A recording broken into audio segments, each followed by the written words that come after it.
எங்கே வைகுண்டம்? பாகவதர் ஒருவர் கஜேந்திர மோட்சம் பற்றி விவரித்துக் கொண்டிருந்தார். கஜேந்திரன் என்னும் தேவலோகத்து யானை தாமரை மலர் பறிக்க குளத்திற்குள் இறங்கியது. அங்கு வாழ்ந்த புகு என்னும் முதலை யானையின் காலை கவ்விழுத்தது.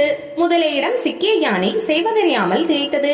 இஷ்ட தெய்வமான மகாவிஷ்ணுவை சரணடைந்து ஆதி மூலமே என குரல் எழுப்பியது.